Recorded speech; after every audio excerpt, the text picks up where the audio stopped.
Michael Savage. Afternoons 3 to 7. On Talk 910 KNEW. And online at 910KNEW.com. Warning.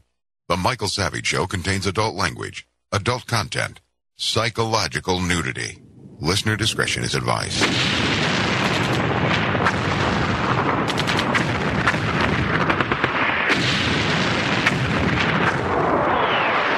And now, America's most exciting radio talk show, The Savage Nation. Here is Michael Savage.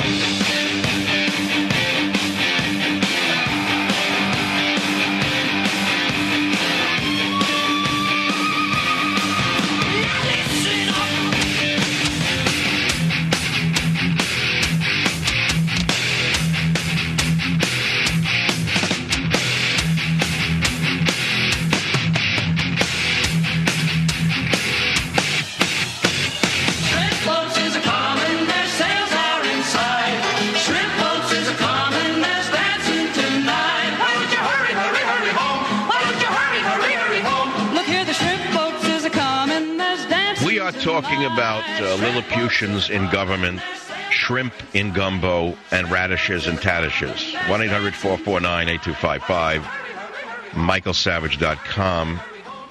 I noticed that the Republican National Committee must be listening to my show because they're accusing George Bush of socialism.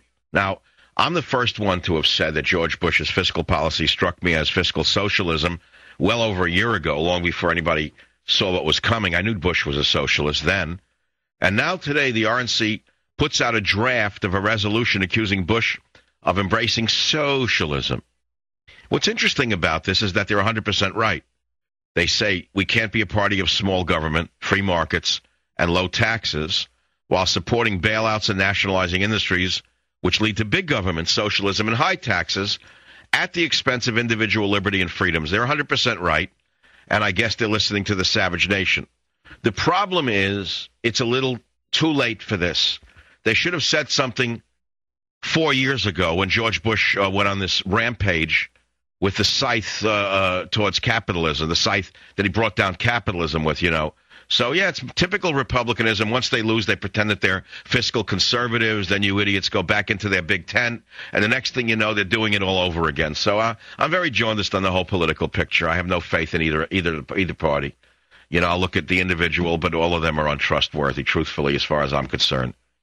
1-800-449-8255. Any topic is fair game, including the ones that I mentioned prior to this hour on the Savage Nation. If you just joined us, it's too bad because you missed a very, very good discourse on Treblinka the waiter, who could have played a camp guard in Schindler's List, but I unfortunately got him last night in a fish joint, and he had the nerve to charge me $5 for a radish added to a salad. Can you believe this? Anyway, that's nothing. It's neither here nor there. We talked about squid ink and other ethnic dishes. Interesting stuff. Squid ink.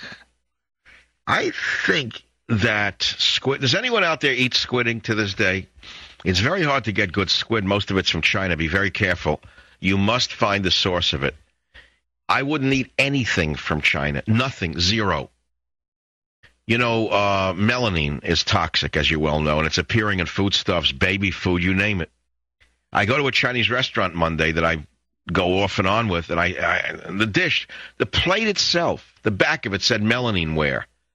I went up to the owner. I said, look, I don't mean to be trouble. I said, your food is good, but you're serving food on melamine ware. I said, it's only a matter of time until one of these shyster lawyers of the type who forced you to put in handicapped, in this restaurant. And you complained to me 5 years ago that one of them came around and forced you to do it. They're gonna sue you for melamine ware as sure as I'm sitting here. He said, no, thank you. You know. What would you like to talk about today on the Savage Nation? Because you're only going to get a short burst at it. Most people are where are they, in St. Bart's? I kind of doubt that my listeners are in St. Bart's. I don't get that feeling that they're partying with the lowest scum on the earth. I mean, come on.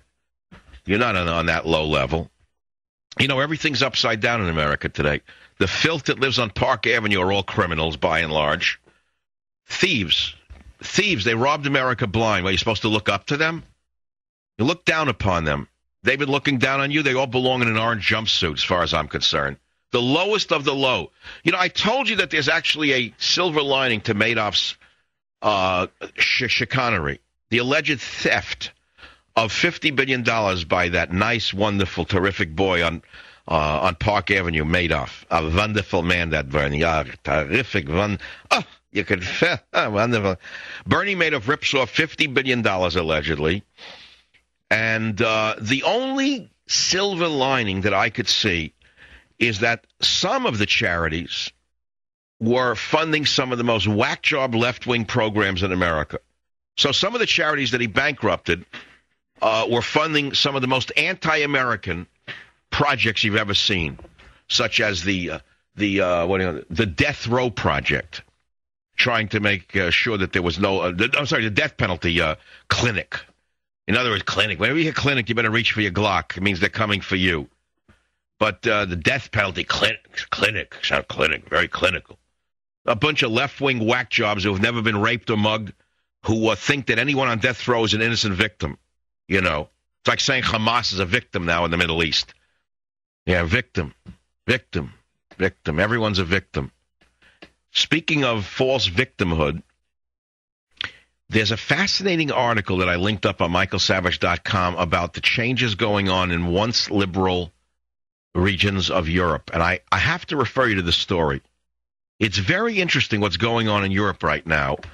It seems to me that the pendulum is about to swing. My top left story is headline, "What Your Bailout Bought This Pig." That's my headline. And I happen to like pigs.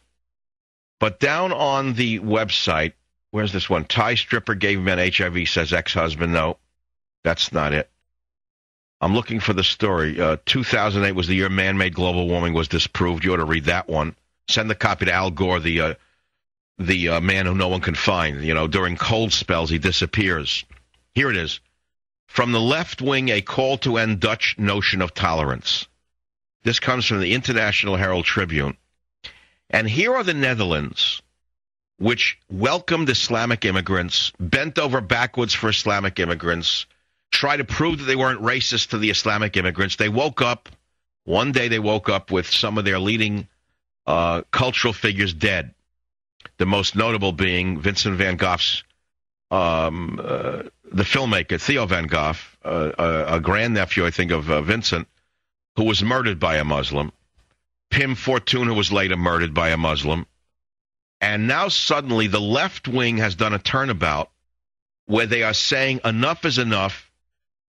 We're not going to accommodate you anymore. You better start becoming Dutch. Learn the language, become a member of this culture, or get out. Now, that's the left wing in Holland, not the right wing. It hasn't happened here in America yet because the left wing is so doped up in this country that until they wind up with a knife in their chest for the people they've told you to be tolerant of, they won't wake up. The article's interesting. From the left, a call to end the current Dutch notion of tolerance, the one where integration of Muslim immigrants cross Dutch identity. Now, it's interesting that in 2006, only 24% of the voters in Holland considered this issue very important. But now the majority of people in Holland consider it a very important issue because they're losing their country to the Muslim immigrants. Why? Because they won't learn the language. They won't join the humanistic elements of Dutch society. They will not emancipate their women. They still cherish chattel. And so, therefore, even the left has had enough with it. And one of them says, the success of the integration process is hindered by the disproportionate number of non-natives involved in criminality and troublemaking, by men who refuse to shake hands with women, by burqas and separate courses for women on citizenship. And he says we have to stop the existence of parallel societies within our society. Oh, if only this country were to wake up before it's too late, you know. Phone number 1-800-449-8255. I'll be right back. You're listening.